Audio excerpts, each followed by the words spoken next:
What's the deal, YouTube? It's your boy Big Blue Rag. Rag found.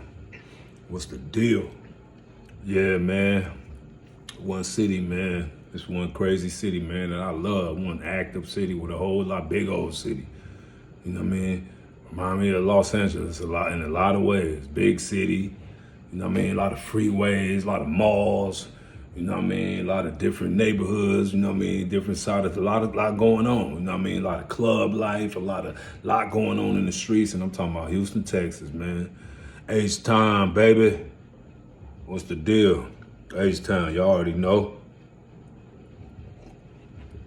Yeah, man, so I go out there, cause, you know, I was off the porch real early, right? So, I go out there like, to Texas the first time when I was like 12, finna turn 13 when I first like started getting in the streets wise. I mean, my first time in Texas, I was like 7. And then I lived like 7, 8. But I'm saying, once I jumped off the porch at 10, you know what I mean, 10, 11 off the porch, 6th grade, like full-fledged off the porch, you know, I'm banging and slinging. So I'm doing that at such a young age. Moms took it as a joke at first, like, oh, y'all some wannabes. Mama used to tell me and Fats, man, y'all some wannabes, you and Fats, y'all ain't no Crips. Y'all, boy, knock it off. Go sit down somewhere. Y'all be trying to, y'all ain't hard, like, you know what I mean? Moms was taking, because Mom's a G. She wasn't taking our little ass to sit. But we was really thugging. She started hearing shit from everybody, co-workers, family members, my teachers, you know what I mean? The motherfuckers that worked at Maxwell, which is the elementary school that was right across the street from the condos we lived in, right across the street from where we lived, like literally, like to where I would come home from school at lunch every day, jump over the gate and just go to my gate and go eat lunch and jump back over the gate, you know what I mean? And be back in school. You know what I mean? I could just go home sometime when I wanted to at recess and dip and go home. I mean, I would live right by Maxwell. You know what I mean? It's a lot of us live close to Maxwell, but then nobody lived close to Maxwell to me. I lived in the condos, you know what I mean?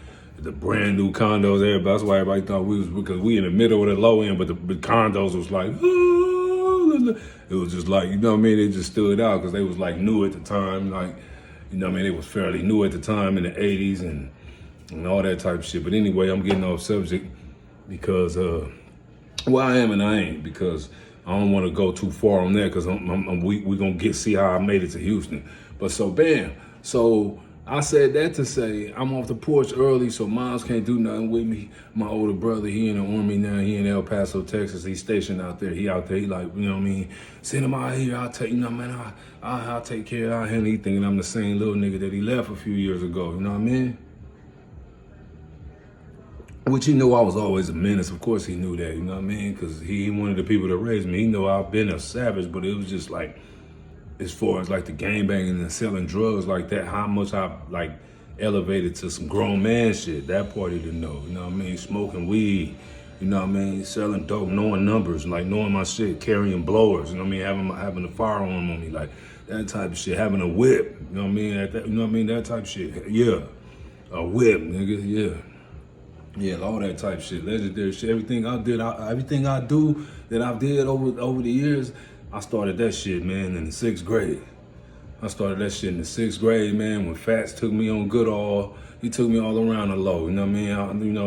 And man, and when he took me on Goodall though, when I went on the G, we call it the G, we call it the Ave, Goodall Ave. When I went on that motherfucker, I was like, oh my God, and this in the 80s, in the crack era, you know what I mean? And my OG homie, he just put me down, you know what I mean? Right then and there. Hey, little nigga, you wanna make some money?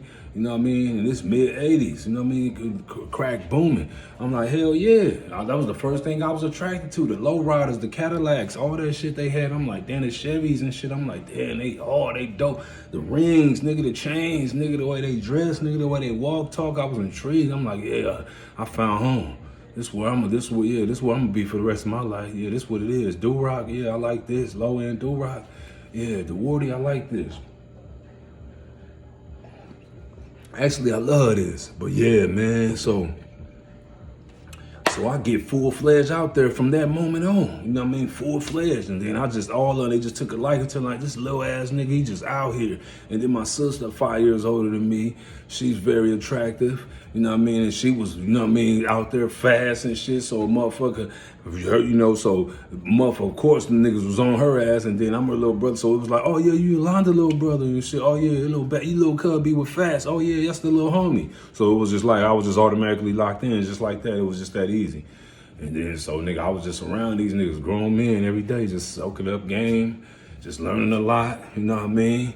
Getting bullied a little bit in the beginning, that's how it is. You get nigga intimidated, nigga around these nigga around grown killers. Nigga 11, 12, 13 around grown men that's known killers. Like nigga is like, damn, hell yeah, nigga was intimidated.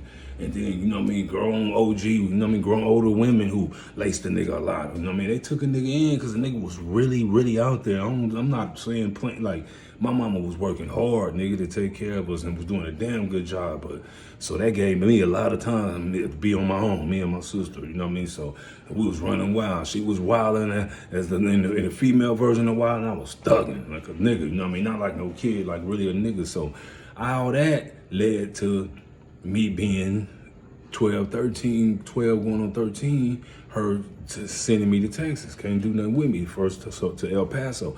Go out there with my brother. I'm a menace. I tear everything up. Try to steal the whip. Try to steal their whip. Didn't even know how to drive a stick. I'm trying to whip. I was a menace. Did all type of shit. Had all type of shit, man. I mean, had all type of shit going on. Nigga like 12.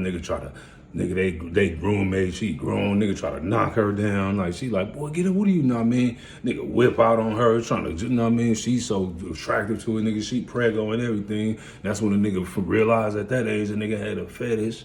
And I know what that shit stemmed from. Motherfuckers, certain shit you can't do around kids, you know what I mean?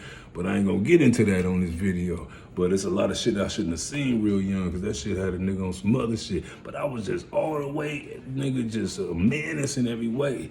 You know what I mean? And at that time, you know what I mean, even though bro was in the service, he still was like, you know, like fake, like, you know, 1 foot in the game, 1 foot in the big, you know, he always was kind of like that, you know what I mean, until he just got old enough and, you know, that shit gets old. But he was always kind of like half square, half gangster, you know what I mean? I was always just full gangster, you know what I mean? So, but, so yeah, man.